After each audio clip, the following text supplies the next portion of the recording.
Hi everyone, welcome to my channel and welcome back if you're a returning subscriber. I have a super special project for you today and I can't wait to show you. For those of you who don't know me, I'm Maxine Fisher, an author, fiber artist, and queer parent of one. And today I am going to be making a new plushie from a new designer I've actually never heard of before. So this is going to be another project video, but depending on how it comes out, this might be another episode of Maxine Goes Rogue. So let's see how this turns out. Quick backstory, I actually got a message early this morning from a prospective customer. It was somebody who had seen me on social media and saw some of the images I'd posted, and they wanted to do a custom order from me. So in addition to one of my hatching turtles that are a new pattern by Crochet by Jenna, I'll put it right up here. In addition to that, they had a request to make an orca whale. I have done Norbert the Humpback Whale before by Mrs. Crowley. I will link her pattern down below because she's a really good designer, and I got a lot of engagement when I posted pictures of the bubblegum pink humpback whale that I did for a recent customer. That was one of my favorite projects I've done today, and that, not gonna lie, that was a very popular one and a lot of people liked it and commented that like it's such an unexpected color. But she is looking for an orca whale, which is a little different. I think an orca is a killer whale, quote unquote. It is the kind of the iconic whale like Free Willy, where it is black with those really iconic white spots on it. So it looks like it's a fun make. The pictures that person originally provided to me were like a pattern that was generated by AI. It was pretty obvious where everything was just way too clean. The color changes were impossible. So I, politely told them that that's actually not a real pattern. And they agreed. The reviews on it were pretty terrible, saying that it was just nonsensical.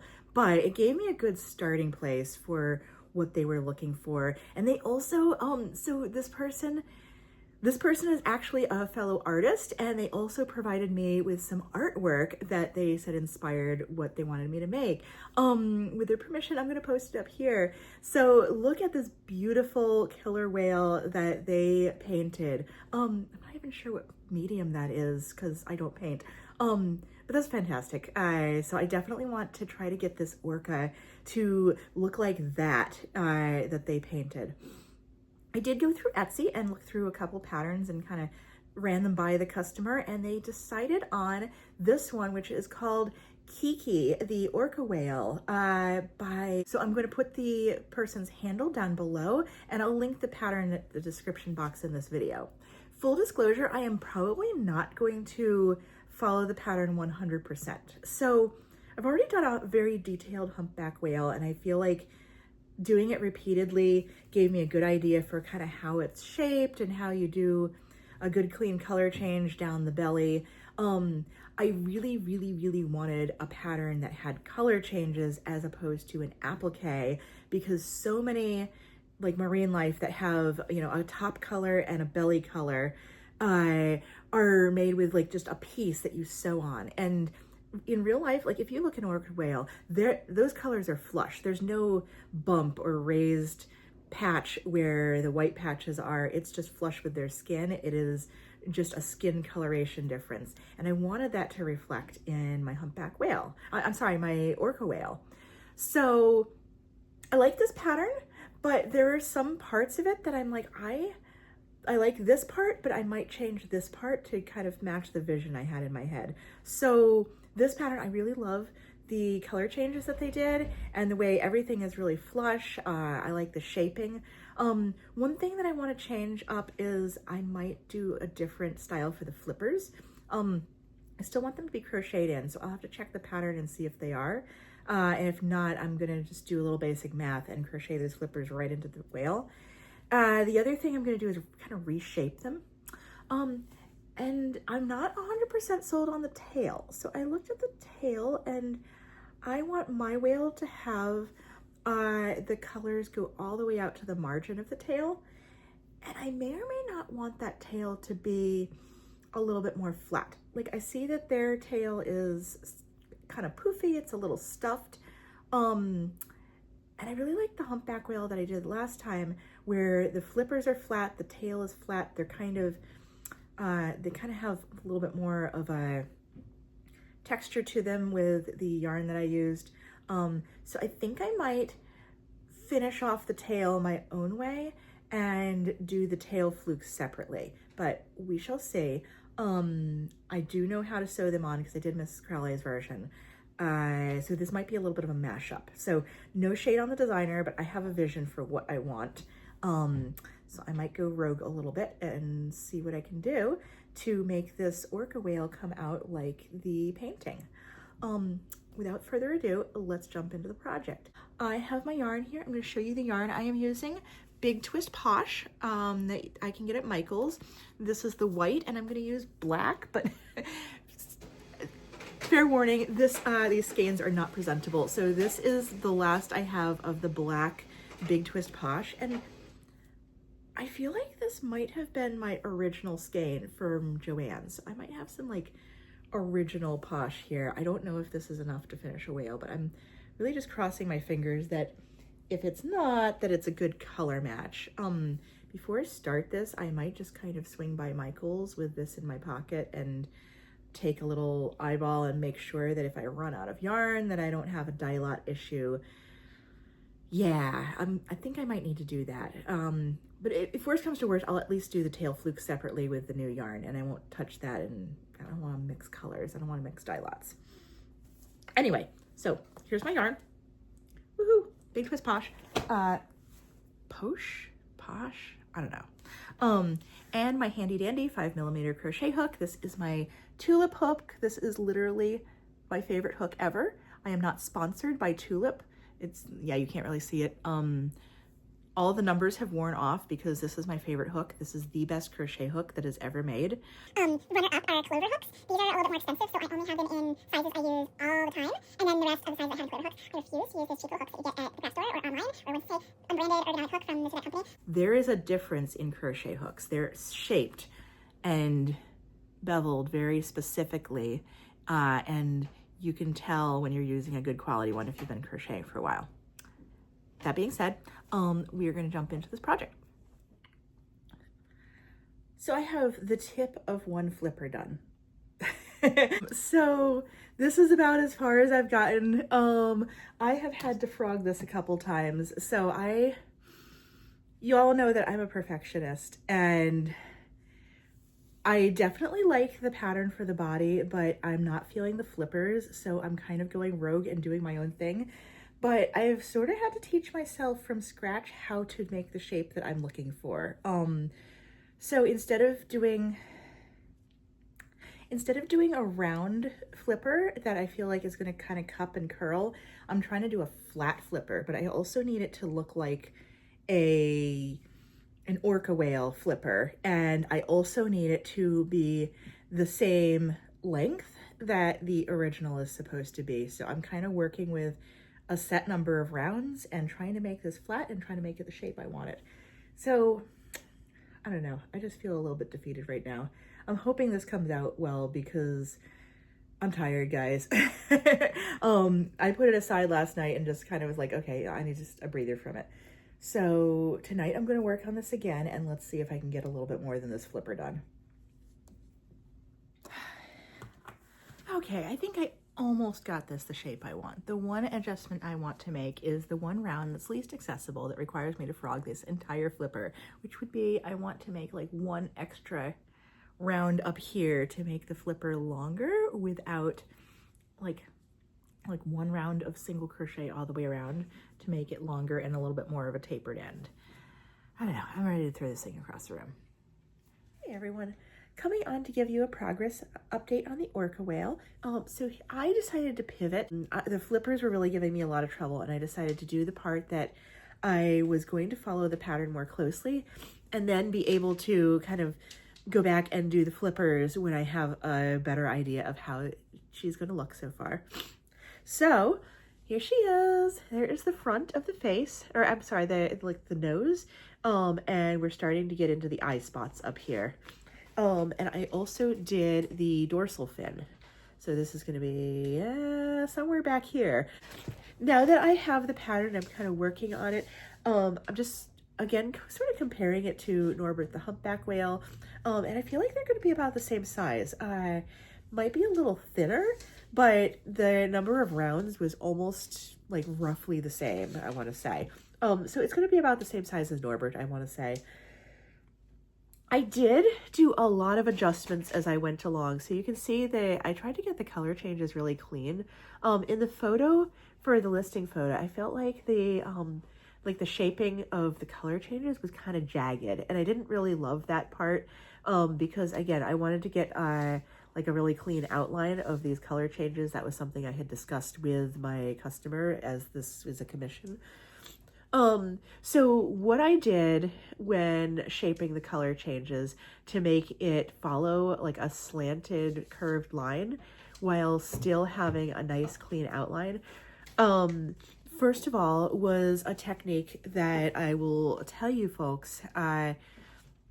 So when you do a round, your color changing from one stitch to the next. So I'll hold this up where you can see. Let me see what I'm doing here. All right, I'm just going to show you with the eye spot. So when you have a color change that's from just a simple color change from white to black, first of all, the stitch before you switch colors, you're pulling up that final loop of the black through the 2 loops of white. That is something that you can just YouTube. Just Google how to do clean color changes, and it'll show you how to do that so that you are not carrying over the white loop into the next black stitch. But the second thing I did was slanting my color changes. So if I wanted to reduce my stitch count here from 4 to 3, what I did was, instead of putting a black stitch on top of a white stitch, which would have made, let me turn this right side up because this is the side that you crochet on. So instead of putting a black stitch directly on top of a white stitch, what I did was the stitch where I wanted to add 1 black stitch, I did an increase into that stitch. So this is 2 black stitches right here into the base of 1 black stitch. And then the white stitch, I did a corresponding decrease. I did an invisible decrease, so you really can't see what I did here, but this, the white stitch has, I'm sorry, I think I did it on this side. I feel like a hot mess here. So the white stitch is decreased over 2 white stitches here. So basically what I'm doing is I'm only crocheting a white stitch into a base white stitch and a black stitch into a base black stitch. But if I need to adjust the numbers, then I do increase, decrease, or increase, decrease. I hope that makes sense. So that way, these slanting color changes come out nice and clean. This is going to come out cleaner once it has the next corresponding row. And you can see it slants instead of having like a jag. The second thing I did to try to clean up this round is, and you can see I didn't do it from here on up, but from here on down, I did a little bit of a back stitch to cover up any little white dots that might have ended up in the next round. So I basically just took the tail end of the black or the white yarn and did a little stitch to cover any artifacts from that color change. So I'm happy with how it's coming out so far. These jags are on purpose. That's the edge of the mouth. And then we're getting back into the rest of the orca.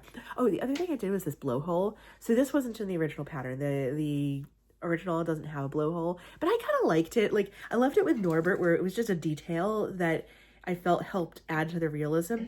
But I did not do the same type of blowhole as Norbert. Norbert has more of a kind of like this pointy septated nostril up there. Fun fact, an orca or any whale's blowhole is actually a nostril. So orcas and other whales actually evolved from mammals. They're more closely related to, you know, something like a cow or a bear or even a human than a fish, even though they've adapted to live in water. So they have lungs and they breathe oxygen through the air. They take in that air through their nostril, which has migrated from down here to be kind of on the top of their forehead. Their eyes are, you know, on the sides of their head, like most non-predatory mammals. And then right up here on the top of their forehead, they've got this nostril, kind of like if you look at a human skull, most of us around Halloween see lots of them, you'll see an opening in the skull that's just sort of this pointy septated hole. And in whales, that's migrated up the skull a little bit to be kind of at the top of the head where it sits at the water line, so they can just surface and just have the top of their head peeking out and blow out the water and be able to breathe in some air, fill their lungs, oxygenate their blood. All that is to say, I made a blowhole. I made a blowhole in this whale, and I do like how it's coming out. I ended up doing, in the back loop of 2 stitches, I did some triple increases, and I made those increases to be half double crochets so that it puckers inward. And as I went along, I kept doing that. I did another round of half double crochet increases. And on the 3rd round, what I did to even out the stitch count to be back to 2 across the blowhole was I actually folded it inward and flattened it and stitched through multiple stitches at once to have 2 single crochet. So it's got sort of this pocket going on. You can see from the inside that it balloons inward, but I like how this came out. I feel like it's got like that nice little puckery blowhole thing going on. This is the sort of blowhole you'll see in like dolphins, porpoises, orcas, as opposed to that humpback, which has more of this like pointy hole. All right, so now that I have the front, I'm just going to keep on crocheting. I am not putting safety eyes on this because I don't like safety eyes. I like to crochet my own eyes. So I think I'm going to do like micro crochet eyes in cotton or skinny chenille, but I'll sew those on later. And now we're going to work our way backward until it's time to attach those flippers, and then I want to see where we're at. Hopefully at that point that I can maybe do a flipper that looks a little bit more natural for this size. Cause like, I don't know, here's the flipper I did the other night that I wasn't happy with. I mean, yeah, like that's not horrible. This is what it would look like. It's not horrible, but it's not quite, I haven't really nailed it yet. So I'm going to work on this in a bit. Okay, this is as far as I've gotten before I'm going to have to stop. I really do like the way that I got this to come out nice and rounded. I love the eye patches. They're nice little roundy eye patches like a real orca whale. And here are my flippers. Yay! Woohoo! I think this is the way I want them. So they're going to attach roughly here. So right behind the eye patches. There wasn't a lot of instruction. Excuse my cat. There wasn't a lot of instruction in the original pattern on how to attach them or even just where to attach them. They're supposed to be sewn on. So I think what I'm going to do is I am going to crochet these in. I'll wing it. I'll do it my own way because I really don't feel like sewing. I don't like sewing, and I feel like I like the look of these crocheted in with it all being one continuous piece. But let's see if I can pull it off. Hey everyone, it's the next day. Here is how Kiki is coming out so far. Look at that. I feel like I finally nailed those pectoral fins. I keep calling them flippers or fins. These are the pectoral fins. And so yeah, here she is. Yeah, I'm really pleased with this. This came out really nice and clean. Let's see, what else do I have here in my box? So I don't know where the other tail fluke went, but I did pause and start making the tail. I am doing my own tail fluke. I switched things around so it's got kind of this little peaks at the end. Where's the other tail fluke? Come here. Come here. All right. So it's going to go like this, and they're going to pinch onto the end of the tail. So this is this from the top. So you kind of have the same shape of the tail, but I liked this style better, so I am doing my own tail. That being said, I'm gonna finish out the plushie probably my way.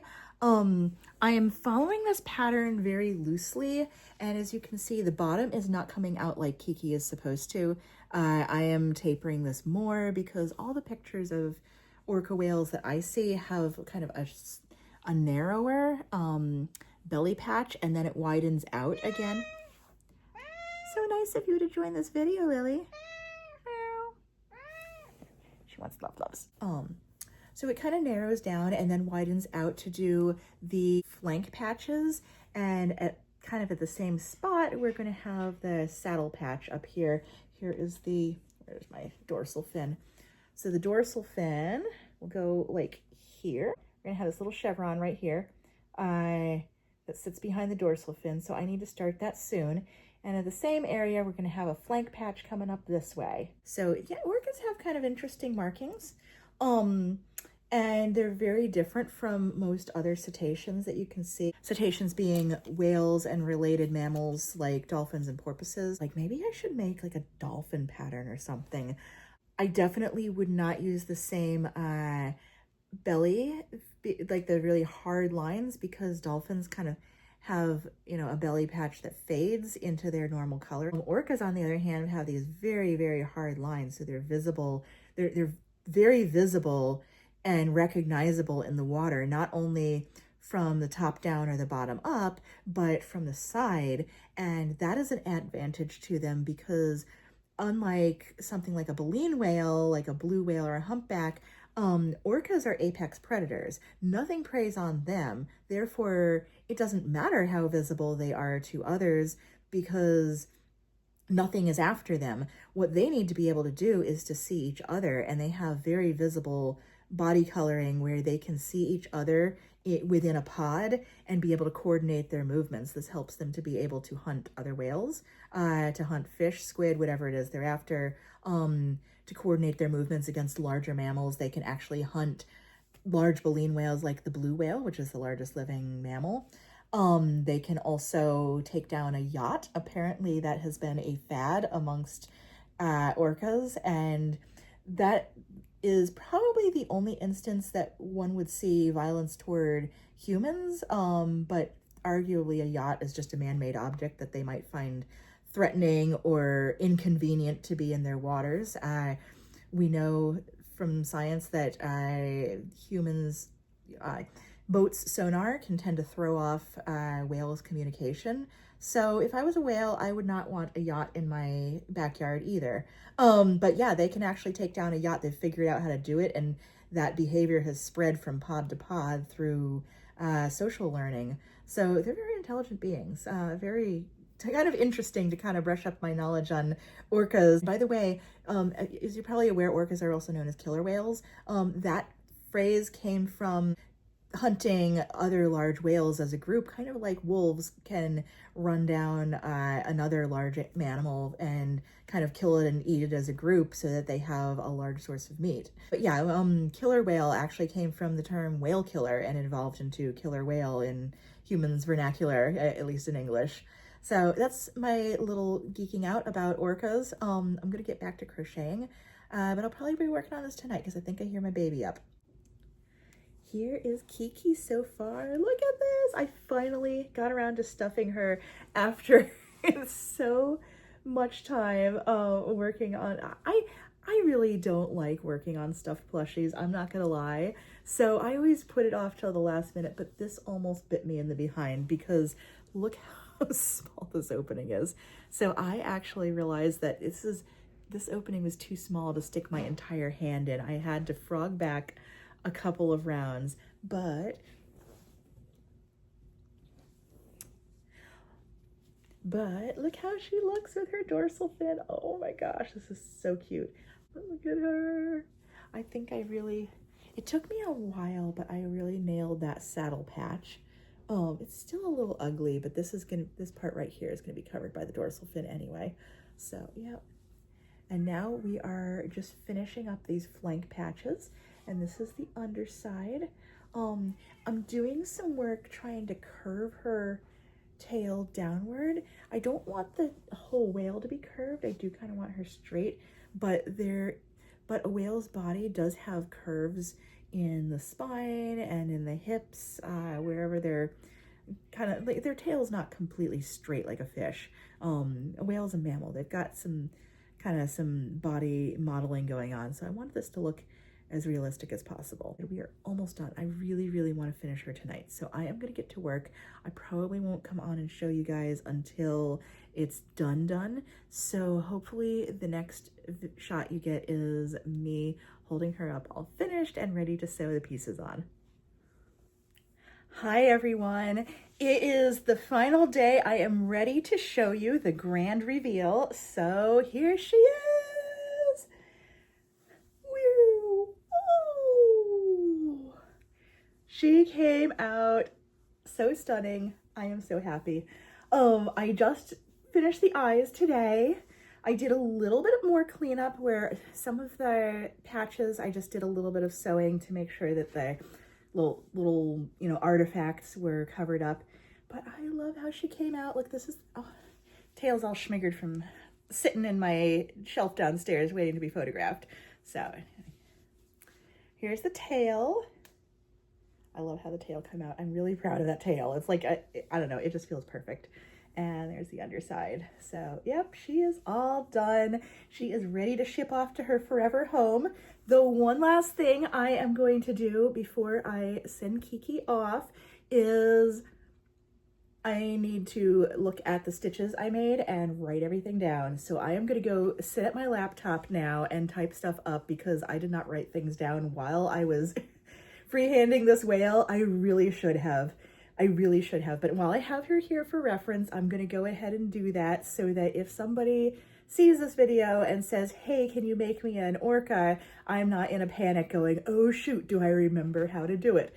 So that being said, I am going to call this video and I'm going to go get some work done.